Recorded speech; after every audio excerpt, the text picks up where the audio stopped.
In the last video we went over creating a basic calculator. Let's press F5 to show you. So we've got all the buttons, all the functions. These just insert the values. The delete deletes things in front of the cursor. The CE clears everything, and every other button adds the values. Pressing the equals runs this function here, calculate equation, which we haven't filled in yet. And this is what we're going to do in this tutorial.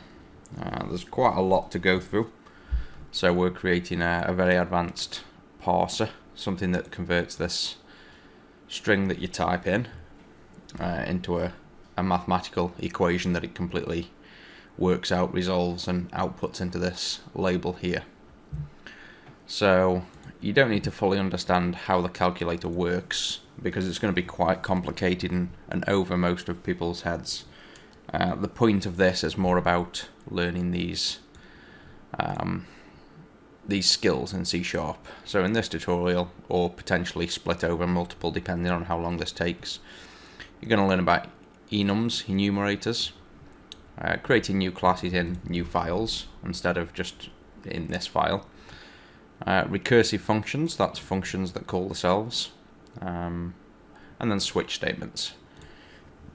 So let's get straight to it. We'll tackle enums first. So an enum is a type which you give a name, and you can have multiple names within it. So if we have, in this case, an operator, and we want to do, let's just run the calculator, we want to do, say, a times, a divide, a minus, a plus. We want to give those names in code. We want to give them the name add, minus, divide, and plus. An enum is a perfect place to, a perfect thing to use for this.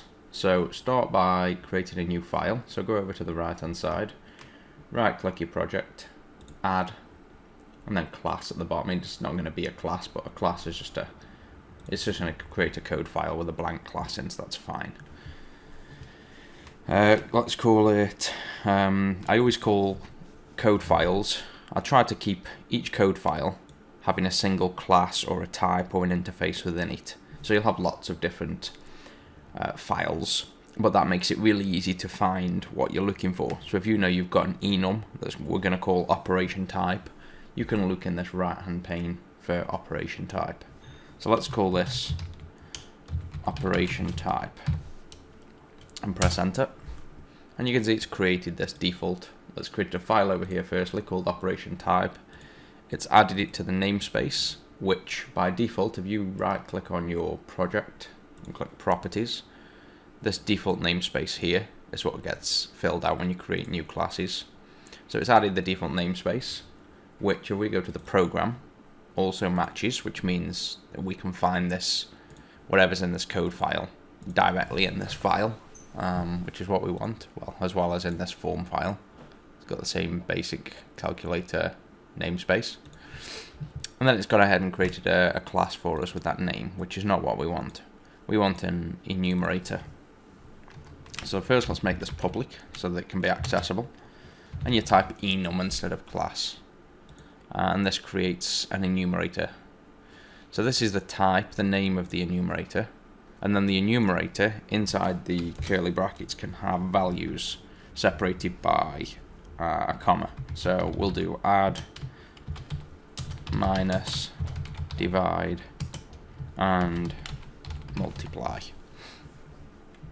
Now all an enum is a number, any number. So it can be a short, a byte, like an int, a long. Basically think of it as a whole number. You can even go as far as to define numbers to these names. So you could give these like equals 1, equals 6, equals 7, any number you want. You can give them numbers. You can also then convert an enum to a number, which again will be more useful in future videos. If you don't specify a number, then by default, the first one, as you can see, will be 0. The next one will be 1 and 2, and it will simply add on. So default numbers for this circumstance is fine. Again, we'll give this a comment. Type of operation calculator can perform. Oop. And then you can also comment each one of these values. So you can do adds two values together. Same for the rest.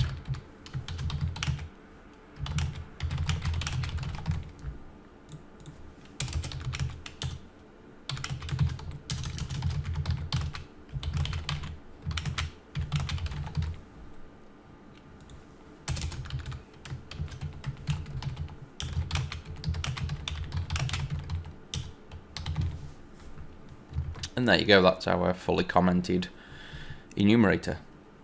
And that's as simple as it gets. An enumerator is almost always public. You define it with enum, you give it a name, and then you add whatever text descriptions you want inside, separated by commas. So if we go back to the form one, you can see we could then do the same as when you do a variable like an int, a equals something, or a string. You can now use the enum just like a type, and you access it with the name we give it. So you can see here operation type, and there's our description we wrote, a type of operation the calculator can perform. So you can use an enum just like a type now. So my enum, and then if you do equals, IntelliSense pops up, simply press dot and it will pre-type operation type for you and put a dot. And then you can see all the values we can use now. We can use add, and there's our comments again, which are, you can see how useful adding comments to your code is. Got add, divide, minus, multiply. So that's how you define, well, how you use the enum that you've created. You can also change that to var if you like. And that's really all there is to enums. There's nothing more simple than that.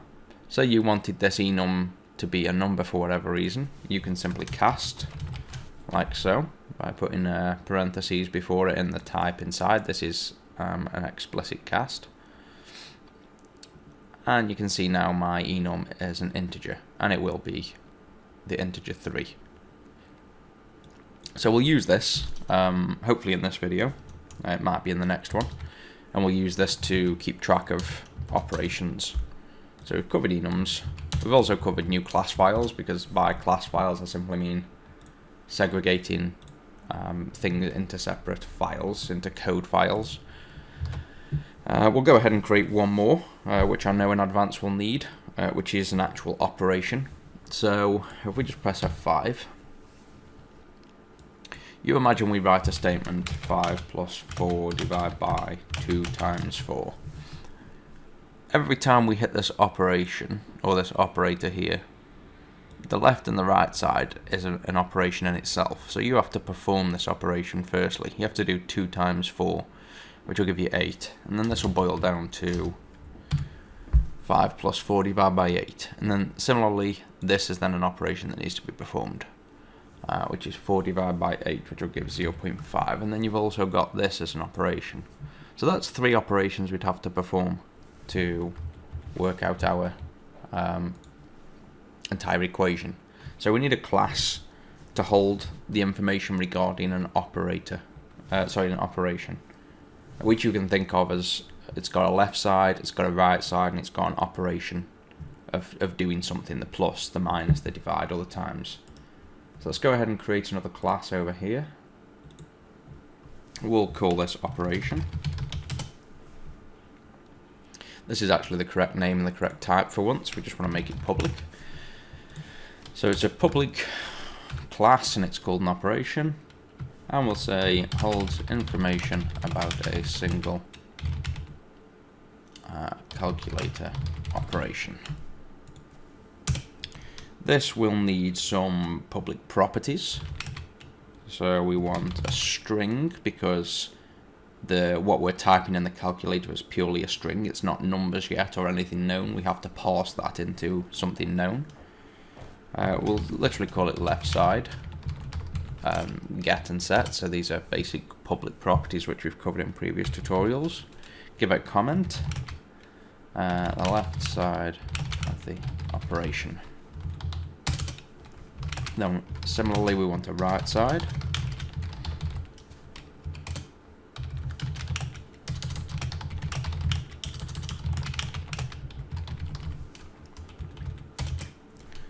And then we now use our enum that we created, because we, as well as the left and the right side, you need to know the operation that we're going to be doing.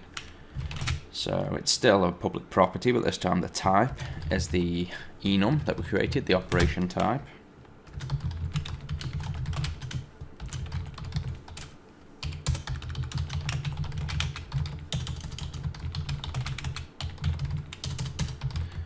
I keep typing the word before instead of perform for some reason. The type of operation to perform.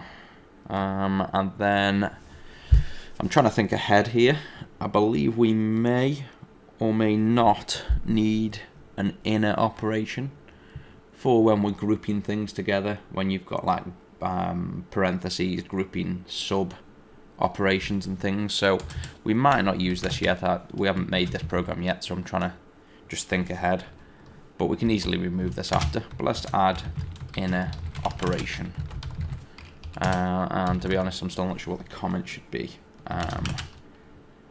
The inner operation to be performed initially before this operation. Maybe, but again, we'll come back and review that. I'm not sure whether we'll need that or not. We'll make a region around these to keep it clean. Again, we've covered regions in the previous tutorial. Just a nice way of keeping your code clean. Public properties, and we'll end it down here. And then we want to create a constructor.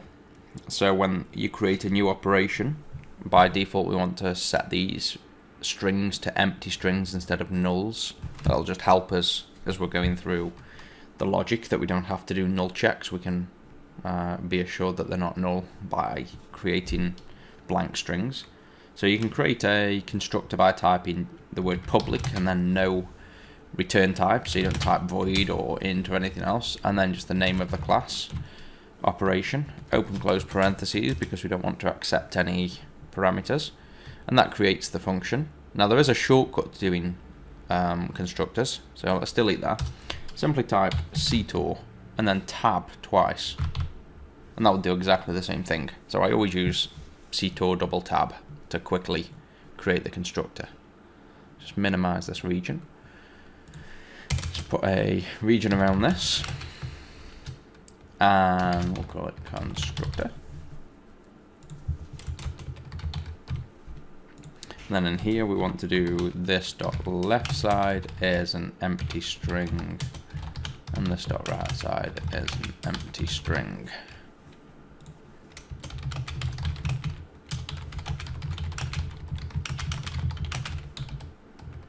And a little comment, also comment the constructor. Just simply say default constructor. And that's now a new class in a new file. As you can see here then on the right hand side, it's nice and easy to find what you're looking for. You know, if you're looking for the operation class, you can clearly go to here, and this class is then nice and short. It's 53 lines long, and it just keeps things organized. So it's always good to keep code in small bite-sized chunks. So this is our class ready to use now. In operation, this can basically store a left side, a right side, and an operation, and we can now use that in our functions. So let's go back to the form. Let's get rid of this comment because we're doing this. And once the user has clicked the calculate equation button, we get the input and we store it in user input. Now we want to work out the result, and we want to let's call it parse operation, because parsing is converting the string to a full equation and working it out. And we haven't made this function yet. We're going to make this next. So again, you can go ahead and then type this method, this function here. A shortcut, as we've seen before, hover over, click this arrow and generate method. Alternatively, hold control and press the period, the dot, and then press enter. And it will generate a function as best it can. So because we used var here, it doesn't know what result we're expecting, what type, so it defaults to an object. We want to return a string as a result We could return an actual an integer or float or a double, because it's at the end of the day it's a mathematical equation, it's working out a number. But because ultimately we're just going to stick this back into a label, for now a string's fine. So we've now got a private method that returns a string that accepts nothing, and this is where we want to do all the magic. So let's comment this function, parses the user's input or the user's equation and calculates the result. And now we've got to actually do this function.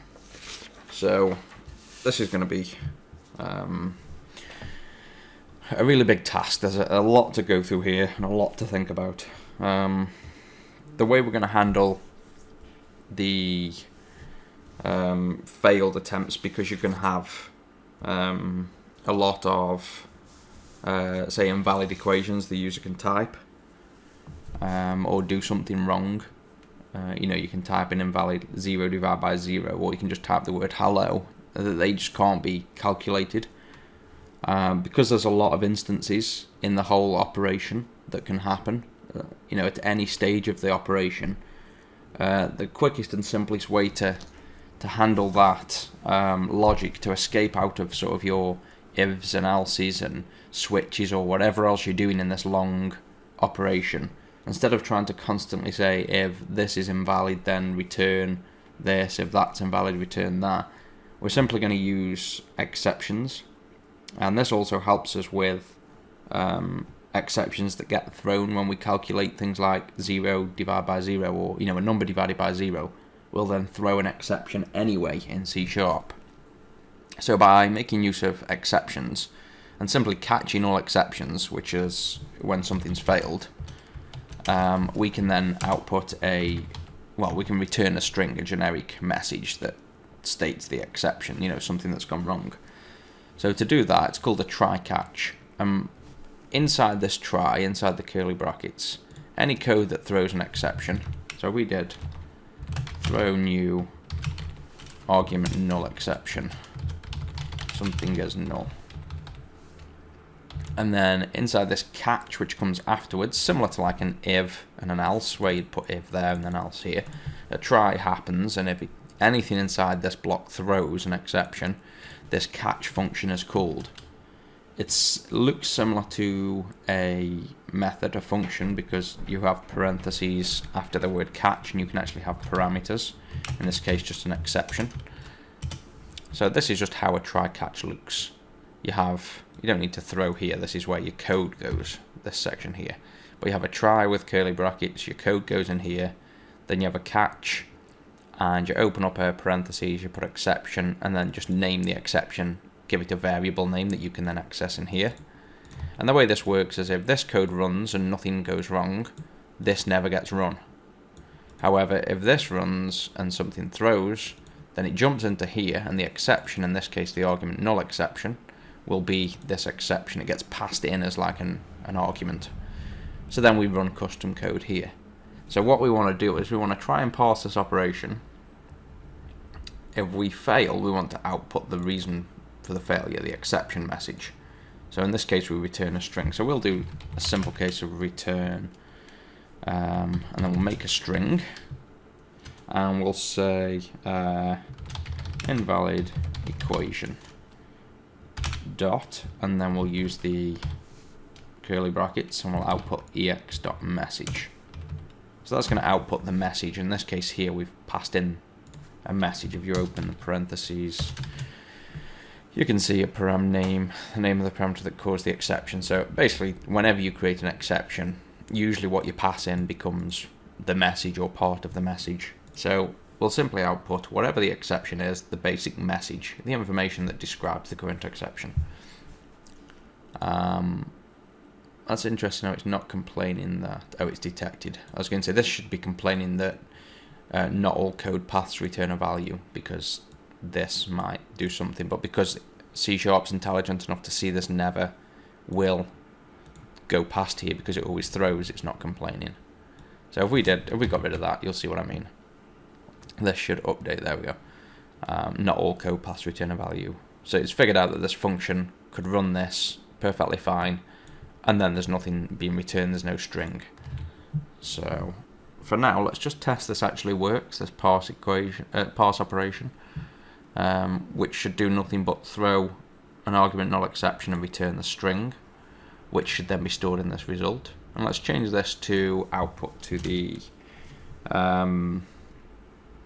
result in the UI, which is the label below the input text, which we called calculation result text.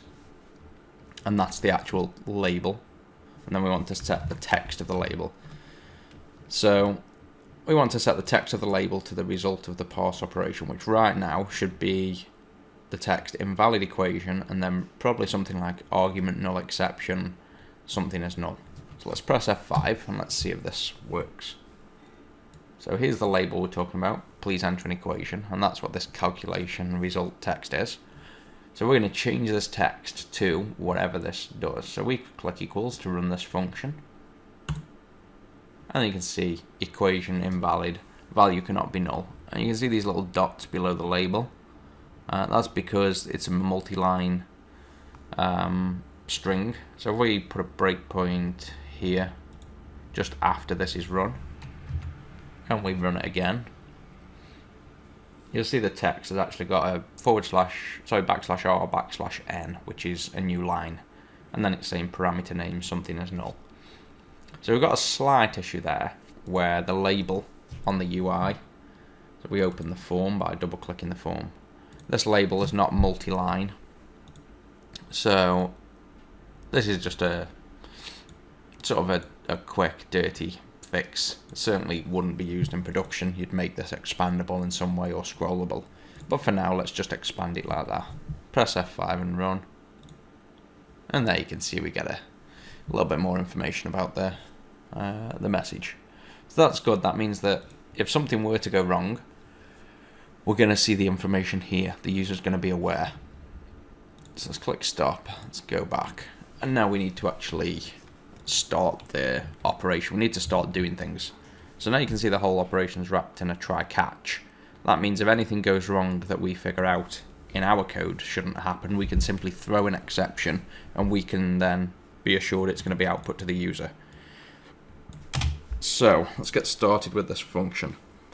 First thing we wanted is the input.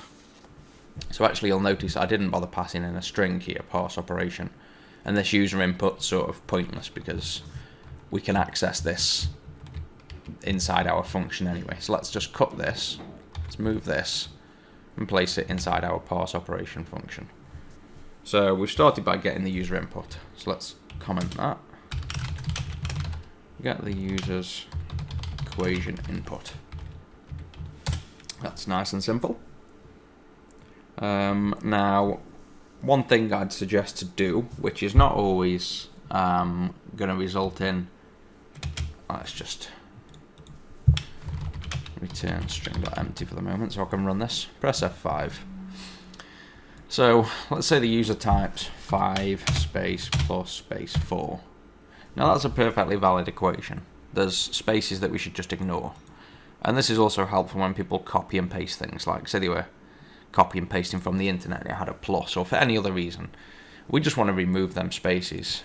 Now, we could go through an extreme and actually figure out that, say you do 5.4 space 4, and we're just going to remove all spaces from the equation, because nothing in our equation needs spaces. That means that's going to remove that space, and that becomes 5.44 plus 4. Now, technically, that is not valid, because that's 5.4, then a space, then a number 4. Really, it's not. It might not have been what was meant, but for what we're doing, again, it's not about creating a perfect calculator or anything like that. It's just about learning code. So for our purposes, we're just going to remove all spaces. Just be aware that if you put a space, between a number, it's going to get removed and look like that, which we're fine with. Like I say, it's not about making a perfect calculator, it's more about the practice of understanding the code. So the next thing we want to do is remove all spaces. We've done this before, I believe, in a previous tutorial. It's a simple case of saying the user input. Well, let's just call this input. It's a little bit easier to type.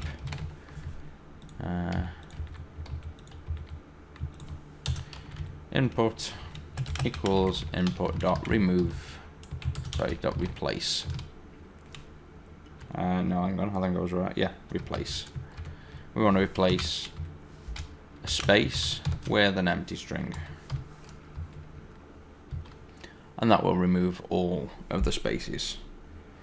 Now, the next thing we want to do is we'll have a single operation. So, as we mentioned before, say an equation is 5 plus 4 times 2 divided by 4, something like that. Now, ultimately, this is one equation, this is one operation. It's just that this is where the inner operations potentially come in useful. So this operation as a single top level operation would be, say the left side would be 5, the right side would be plus, the operation would be plus, the right side would be potentially an inner operation that then boils down to being the right side. Again, I'm not sure yet, we haven't made it, but that's the thought pattern.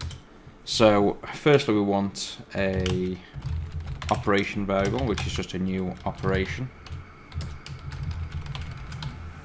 Again, like I say, don't worry too much about actually understanding all this operation and parsing and calculation stuff. It's mainly about understanding the enums, the classes, and then when we get to this stage, recursive functions and switches. These are the two things you now just want to understand.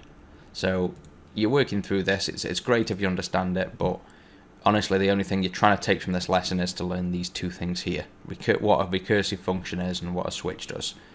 It's just that it's good to do it in a real world example, so you'll see how this calculator really works, and then you're seeing exactly how it's used. You're not being told, you know, this is a recursive function and this is what it does and here's a pointless example. You're learning real code at the same time, you're seeing where it's actually used. So let's comment this.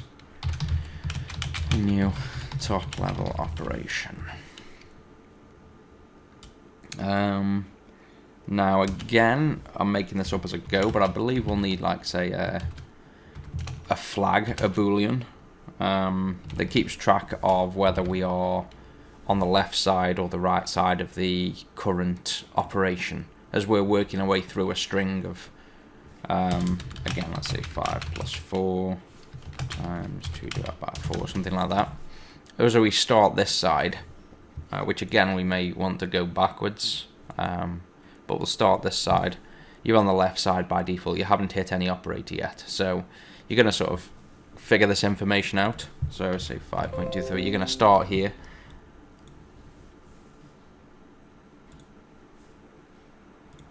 You're going to figure this information out. You're going to start here and work out that this is a number, that's a 5, then a dot, then a 3, then a 4. Then you're going to hit this plus, and you're going to say that's the operator that's inside this operation as a plus, and then you're going to change this left side to false because you're now on the right side of the operator.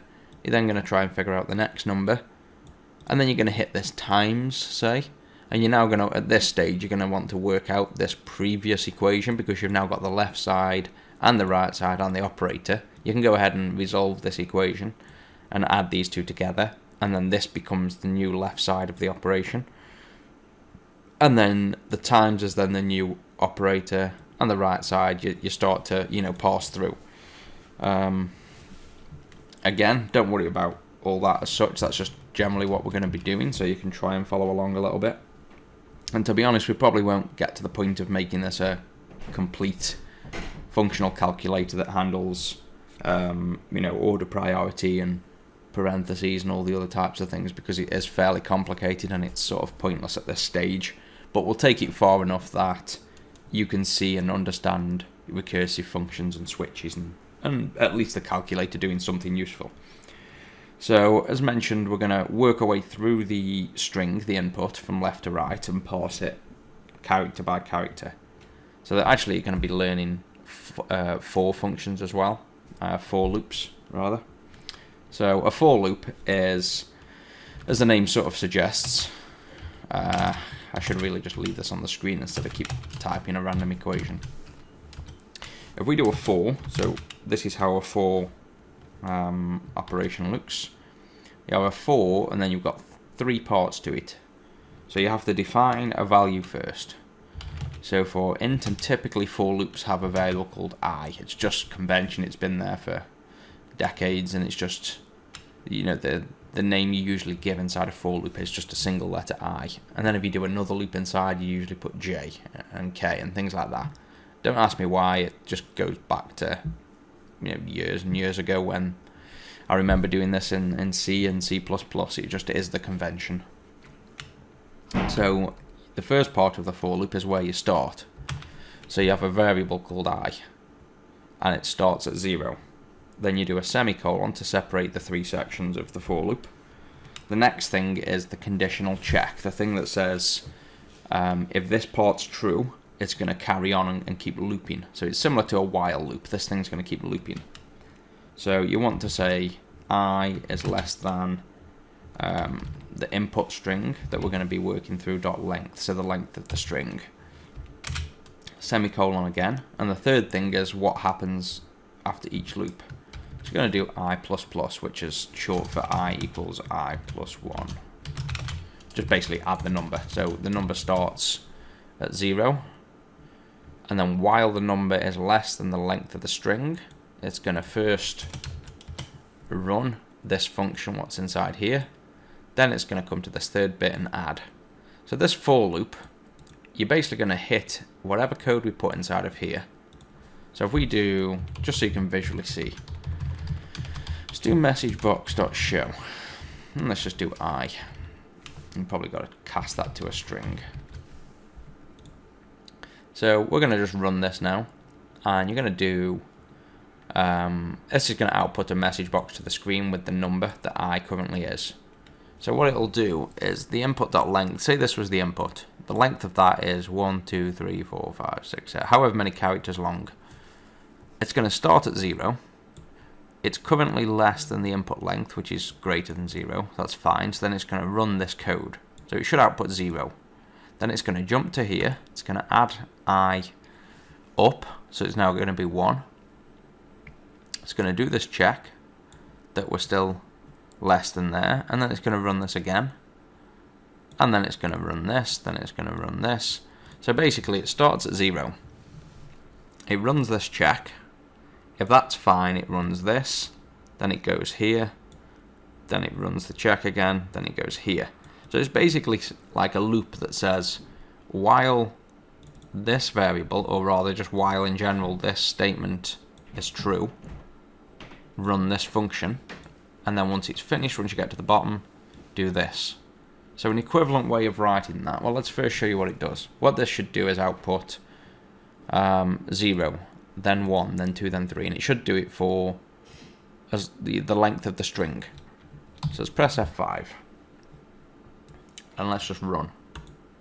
And you see we get nothing, because the first check is if I is less than the input.length. Well, the input.length is 0, because we haven't entered anything, so it never runs. So we just put a space in, so it's now 1 character long. We press equals. We've got something going wrong here, so I know why. Because we've put the input is the input.replace, we've removed the spaces. So this is still 0 length because we removed the spaces. So let's just put a number. So the number 3, that's now 1 character long. So this input.length is 1. We press enter, and you can see it's a 0. So it's ran once. So we put 111. It runs once, twice, 3 times. And you can see the output number is also the index of the string, the point at which we want to look at the string. So index 0, which is the first character, then 1, then 2. So that's what a for loop's doing. It's basically looping over and over and over and running this code.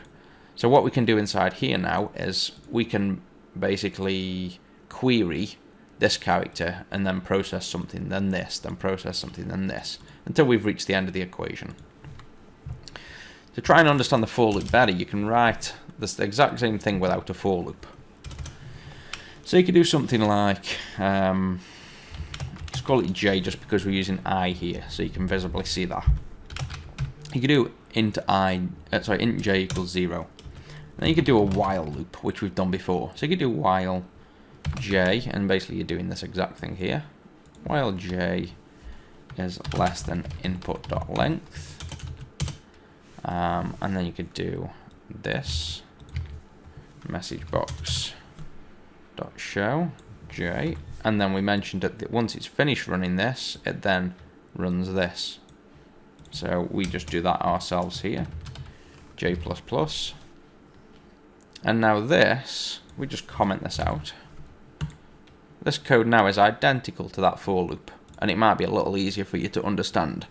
So what it does is create a variable, starts at 0, so that's this bit that runs before the for, and then it says while this is less than input.length, so while this bit is true, run this code, which is then run here, and then it jumps back up and does that, so we do that there. So this while loop should give us the exact same result. So let's press F5, 1 1 1, enter, and you can see down here 0. It's going to keep jumping to the middle. 0 1 2. Let's do that again down here. 0 1 2. So you can see it works exactly the same.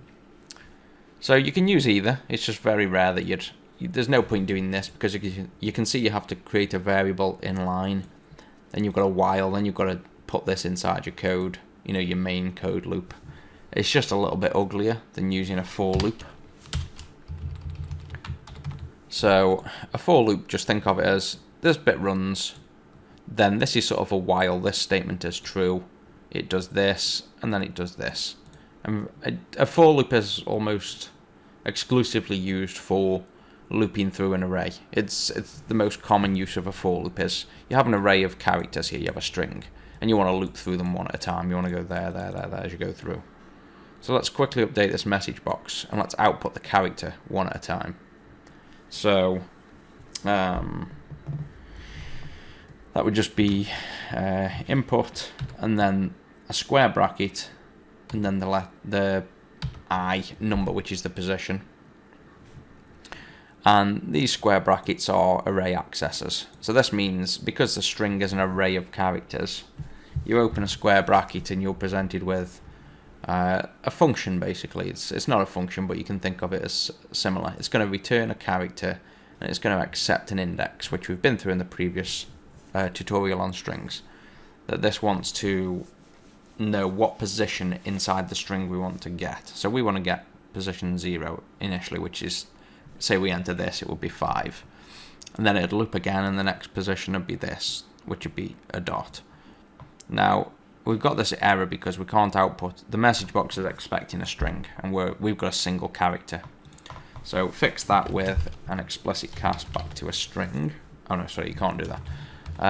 Let's just do a .toString at the end, which is a nice helper that just creates a new string from a character. And let's just run that again with F5, and this time we should see that it outputs what we actually type. So we type 5.4 plus 3. Now our code should run, get this string, remove the spaces, so these should go and we shouldn't see them in the output, and then it should output 5.4 plus 3, one after the other. So you can see 5.4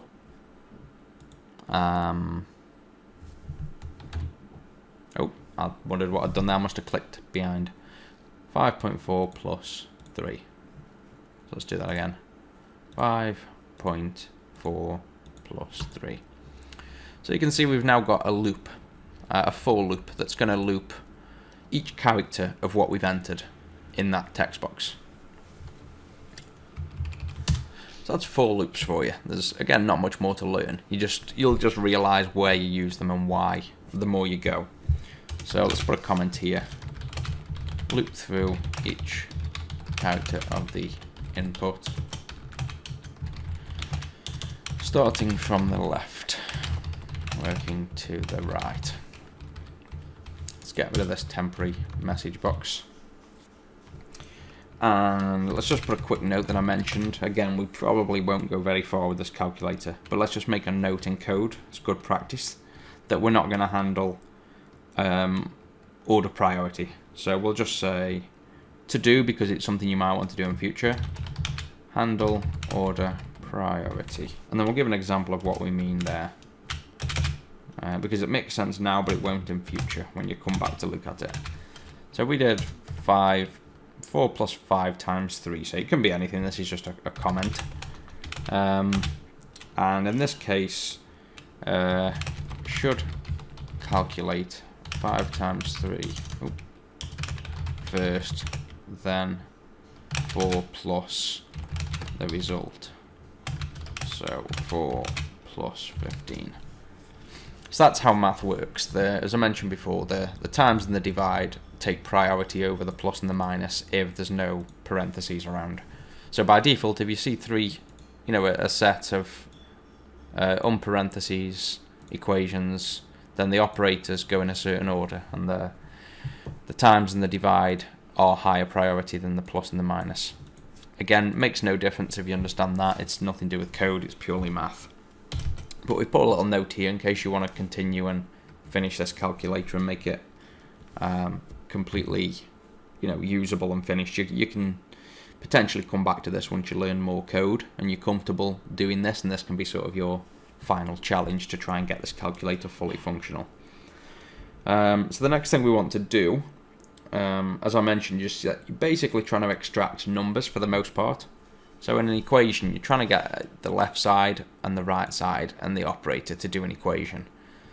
And by default, you start at the left side. You haven't got an operator. At the very start, you're basically expecting a number to begin with. So you want to find out if the current character, so at the start it'll be this, if the current character is a number, or a period, because you could have a fractal number. So what you need to do is you need to check if the character is 0, 1, 2, 3, 4, 5, 6, 7, 8, 9, or dot. Now there's multiple ways of doing this. One, you could say if, and we mentioned before, to get the current character, it's input I, like that. So you could say if the current character equals the character 0, then you could do or the input equals 1. And you can carry this on. You can do if it equals 2, 3, 4.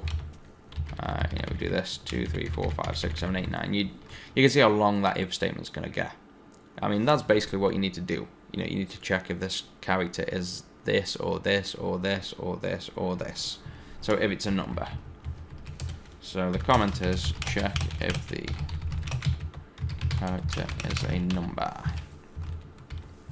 Now there's a much better way of doing this. So you can do this. There's nothing wrong with doing this. Obviously you change this to 2 and this to 3 and 4 and 5. There's a much more efficient way of doing this if statement. And it does exactly the same thing. These are the values we want to check. 0, 1, 2, 3, 4, 5, 6, 7, 8, 9 and period. Put them into a string. Make them a string like that. And then you want to use link. So this is, again, we don't go too much in depth as to what link is right now. It's just nice that you can see how to use it. And there's a function called any that's working on a string. So we've defined the string, then we just simply used it directly. We've done dot to access this extension function. And we want to say if any. And then I'll show you how it looks. You open parentheses, and you have this sort of inline function. And again, just take note of what it looks like. So we'll close the if off. And then this any is going to loop through every character in this array. So it's going to loop through this, so 0, then 1, then 2. So this first thing you specify a name. This can be anything. It could be the word test, be the word character. It can be whatever you want. I tend to use just a single letter. So this is, think of this as like a parameter you pass into a function. We've given it the name C. This C, you then do equals and then an arrow, which is sort of just like, it's not actually, don't think of it as an equals equation or a greater than. This is purely it's meant to look like a, this equals this function in front type of appearance. So this C will be a character because it's basically going to iterate through every single one of these and then it's going to run whatever we type here in this little section, and it's like a Boolean statement. So it literally means if any of whatever we return here are true, then it equals true. So let's do the equation first, and it might help to explain it. So we want to say if the character equals, or in this case, let's write it this way around. If the current input, so the current character where we're looking at, equals C, then we do something. So let's look at it this way. This is a string. So let's move this out for now, just so you can see it easier. My string equals this. So there's a string. And then on that string, we're going to do my string dot any, and this is a helper function that comes from system.collections.generic, which is part of a link function. We're going to call this method, if you will, this function, and the function accepts, just like any other, it accepts a parameter. Now this parameter is this special type of func. If you remember, I mentioned this a while ago. Again, we'll go into this separately in more detail, but for now you just want to use it and see how it's used, and not completely understand it right now, but at least you'll see how it's used. So this func is basically, it's short for function. It provides a character to the actual function that we run, and it's expecting us to return a true or false or Boolean. So the last thing in the func is the thing that it's expecting return. So what it means is you're going to do a .any on this string, and this is just how it looks. So you have the name that you give a name, so we call it C for character. You then always put this equals and an arrow, and then whatever comes after is basically a statement that is expected to return a Boolean. So this is an if statement, if you will, just without the if. So we've done input I, which means the current character that we're checking equals the character that we're currently at inside this loop. So what it's going to do is it's going to go myString.any. So it's going to first go to here. It's going to pick up this character. It's going to fill this C with that character. It's then going to run this check. So it's going to say the input, which is, say, if it was this equation, it'd be 4. If 4 equals C, which C is currently 0, so it's false. So then it's going to move to the next one, to 1, which is false, to 2, to 3. When it hits this 4, this any is going to have 4 in this C, and this input is 4 from here. So this is going to become true. Now, because this is returned true, this any function just stops there, and the whole function itself, this entire function here, returns true.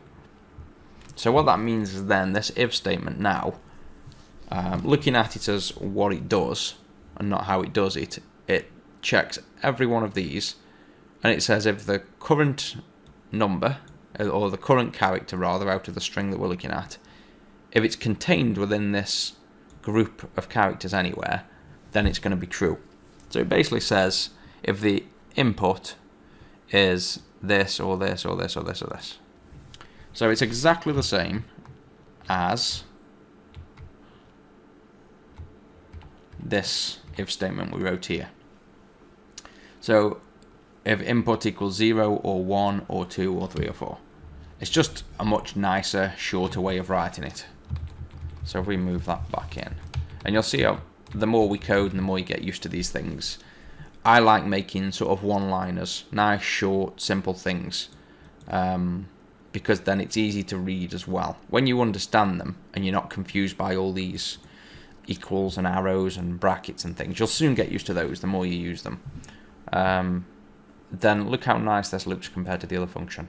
You've got a nice typed in definition of characters you want to find, and you just literally say if that dot any, effectively if any of them are equal to this. So it's a really clean way of checking. So all we've done there is, as we mentioned in the comment, we checked if the current character, which is this, is a number, or in this case, a number or a period. So this check now checks if the first character or the current character is a number or part of something that could be a number. And then we come into here. So let's do that. Now, initially, we're going to be on the left side, but as this loop goes through, because this is going to do a loop, obviously this for is going to keep looping. So at some point as we're stepping through this, we're going to jump to the right side like here. So this will change. So we need to check firstly if we're on the left or the right side. So if we're on the left side, and then now we want to set the operation left side equals, and now you can't just set the left side directly, because say we set the side, say this number was 4.4, and we set the left side to the current character. You're going to be 4 initially, then it's going to be dot, then it's going to be 4. You need to keep adding this, each character to the left side. So it wants to be 4, then it wants to be 4 dot, then it wants to be 4.4. You could just do left side plus equals and then the input. But we want to do a bit of smart checking here, because we're checking if there's a dot in. So this check would say if it's a number, add to the left side. So that means we'd be allowed to do if a number like 4.4.4.4, because it's contained in this section. So instead of just adding directly to this left side, we're going to call a function that does basically a check that there's no other periods in. So we'll just make a function that sets it, and we'll call it add number part, something like that. It's going to need the current value, which in this case will be the current operation left side, and it's going to need the current character as well to work on. Let's create this function that we haven't made yet. So control dot and enter, and it creates us this function called add part number, which we haven't done yet. This is current number, if you will, the current string of the number, and this is current character. We want to give this a comment, which, as we mentioned, this sort of combines the two numbers together. So we want to first check. Let's have a look.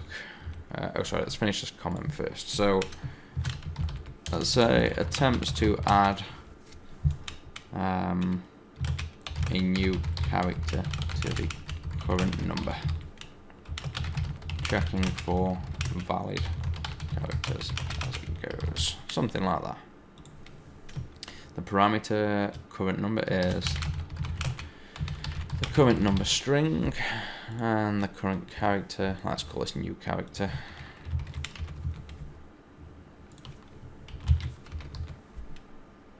is new character to append to the string. And then in this function, we want to, basically all we're doing here is checking for multiple periods. That's the only thing we really need to check for. So check if there is already a dot in the number. So we want to do new character is a dot firstly, and the current number, and then we'll use link again, which is a nice function called contains, which is nice and easy to understand. It's literally saying, does the current number contain a dot, a character? So we're saying if the new character is a dot and the current number already contains a dot, then there's an issue. So as we mentioned before, we're just going to work our way through this logic. So we try to add the number, but now we've hit a point where something's going to go wrong. Now instead of trying to figure out how to get out of here and then how to handle it outside of here, we can just throw, and then this try then will catch the throw that we did in here and jump straight to this function. So because this is a case where something's gone wrong, we can now throw a new, and we'll say invalid operation exception, something like that. And the message will create a string and just say number, and then show them the current number, like where we're up to so far. Already contains a dot and another cannot be added. So there's the check we needed to make sure we can't put multiple dots in. And then otherwise we simply return the current number plus the new character. So we're just literally appending. It's basically like saying the left side plus equals input I. So this add number part, you could comment that out. We're effectively doing this for the most part. We're simply adding to this string each time. We're just attaching like this and then this, then this, then this. But we're initially checking that there's no period already in the string. So we do a check, and then otherwise we return the number we passed in, which is the operation left side plus the character. So we're saying the left side is the left side plus this, so long as there's not already a period in there.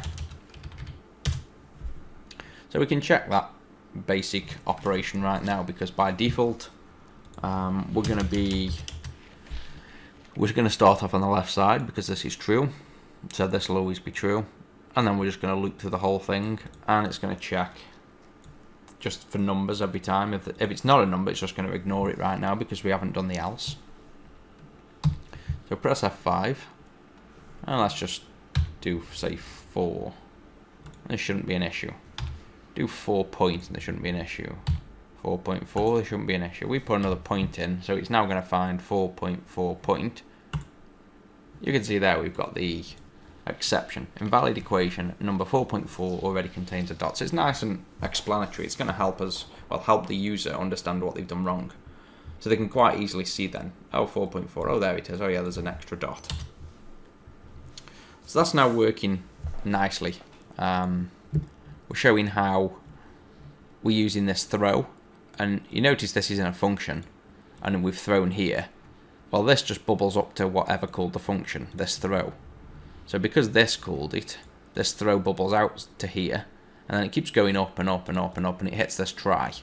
So a throw sort of escapes, it bubbles outwards and keeps stepping up the application until it hits a try. And if it doesn't hit a try, then it hits the global exception handler, which is that nasty debug message we saw in the previous tutorial. I'll quickly show you that. If we run this add part number outside of the try, and let's just pass it in something that will make it crash. So we're passing in 4.4 and we're trying to add another dot to it, and we're not inside this try. So this is just called manually. Sorry, not manually. It's just called directly without a try. This is going to crash the application. So press F5 and just press equals, because it's just going to run this code here. And you can see we get this. Because we're debugging the application, it's jumped in and told us there's a throw. And when it does this, when it highlights it in yellow and does this exclamation, it means your application hasn't caught the exception. It's it's crashing. And you can look at the call stack here. At the bottom you'll see call stack, and you can go step backwards through code to see what called what. So you can, this is a cool little thing we'll go over in another tutorial. So at the very top you can see started at main, and then we called equation equals button click, which called calculate equation, which called parse operations. This is a cool little thing. Anyway, the point is that's thrown, and because we're debugging, that's going to keep just going in a loop. But to see what that does on like an end user device that doesn't have Visual Studio, like say you release this as an application and somebody just ran it, we start without debugging and click. You'll see this nasty unhandled exception error message. You can still see our text, but this is not a nice way to, you don't want this in an application that you're using. You don't expect a nasty box like this. You want it to be handled correctly like we do. So by putting this add part number inside a try catch, we're catching the exception here and then doing something nice. We're returning a string that then gets set to the label box instead. So instead of having that crash dialog, you get a nice entry here. It's like the application understands what's going on and is handling it properly. So there's how you use throws. And we've done this function. We've done a basic part here. I think we'll stop this video here just to try and keep them nice and chunked and separated. And we'll carry on, in another video. And let's just confirm we haven't done these two yet. So you've done enums, you've done new classes, you've done for loops. What else have we done? Enums, new classes, for loops. We've done a little bit of link, but we won't mention that. And we've sort of done these try catches. And these are what we've now got to go over in the next video. So again, don't worry too much about understanding, why we're doing things here. Just pick at these little parts, the enums, which we saw here, which is just a number, but it's a text name that we can use in code that helps us as a coder, as a developer, to understand what we're doing. But this is nothing more than a number, just a way to define a specific type. We've done new class files, so again, you try to keep each file nice and small, so this has got a single class in.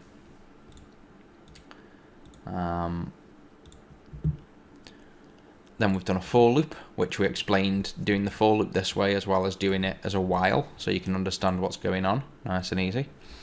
And then there's try catch. Again, this is a brief overview. We'll do a dedicated video on try catch, but you can think of the try catch as whenever there's a throw, so whether the .NET framework throws things like if you divide by 0, or whether we explicitly do a throw here.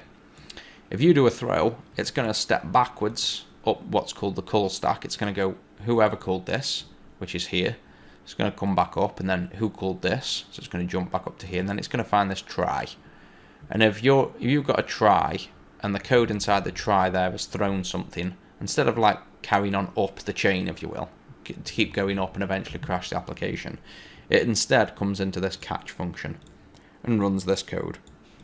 And you can see why we've done it in this real world application, because this is only the very start of parsing the information and working with it. And if we had to, instead of saying add number part here, instead of we had to do, well, if left side is this and if the number doesn't contain this, then do the add, else return number already contains it.